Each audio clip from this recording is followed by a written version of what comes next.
कहानी की शुरुआत होती है एक लड़की से, डोरोथी। वह बीटीएच नाम की बड़ी कंपनी में काम करती थी। एक रात वो बहुत देर तक ऑफिस में रुकी रहती है और फिर रिपोर्टर मेल्विन से मिलने जाती है। मेल्विन उसे बताता है कि बीटीएच कुछ बेहद खतरनाक काम कर रही है। वो लोग रेडियो एक्टिव कचरा नदी में फेंक रहे हैं। उसकी वजह से जानवर अजीब हो रहे थे और इंसान बीमार पड़ रहे थे। डोरोथी और मेल्विन ने तय किया, अब बहुत हुआ, दुनिया को सच्चाई बतानी ही होगी। लेकिन तभी कुछ भयानक होता है।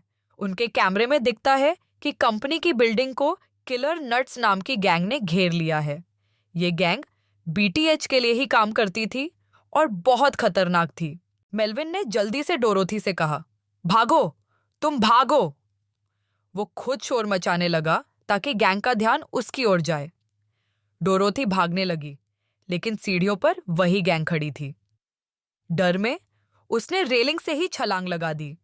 जमीन पर पहुंचकर उसने देखा कि उसकी हार्ड डिस्क टूट चुकी है, वही जिसमें सबूत थे। उधर गैंग ने मेल्विन के ऑफिस में घुसकर गोली चलानी शुरू कर दी। मेल्विन गिर गया, लेकिन फिर भी उठने की कोशिश की।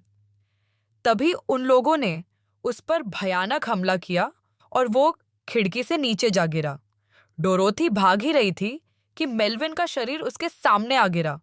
वो डर गई, कांप गई और वहां से भाग निकली।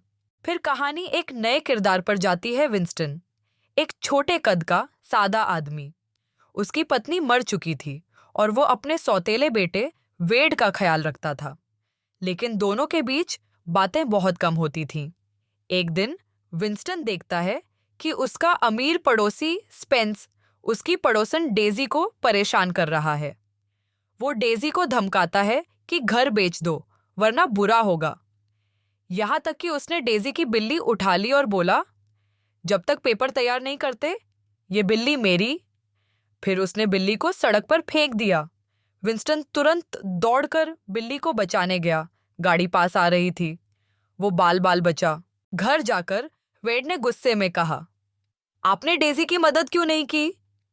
विंस्टन ने सिर झुकाकर कहा, हम आम लोग हैं बेटा, अमीरों से नहीं लड़ सकते।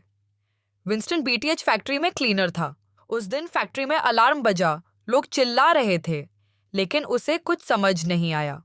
शाम को उसने डॉक्टर को दिखाया। सीटी स्कैन में निकला कि उसे ब्रेन ट्यूमर है। डॉक्टर ने कहा, सिर्फ 1 साल का वक्त है। बीमा कंपनी ने इलाज से इनकार कर दिया। वो टूट गया, बिल्कुल अकेला महसूस करने लगा। दूसरी ओर बीटीएच के मालिक रॉबर्ट का गुस्सा फूट रहा था। उसकी कंपनी के शेयर गिर रहे थे और मीडिया में चर्चा थी कि वो नदी में जहर फेंक रहा है। उसका भाई फ्रिट्ज सिक्योरिटी हेड था, वही किलर नट्स गैंग का बॉस। टीवी पर रॉबर्ट देखता है डोरोथी अभी भी जिंदा है। वो गुस्से में टीवी तोड़ देता है और फ्रिट्ज को कहता है, उसे पकड़ो, वो लड़की हमारे खिलाफ सबूत रखती है। गैंग डोरोथी के घर पहुंचती है, सब कुछ तोड़ देती है, लेकिन वो भाग जाती है। वो सामने वाली बिल्डिंग के पीछे छुपकर सब देखती है। बाद में घर लौटती है जहां उसका रूममेट घायल बैठा है।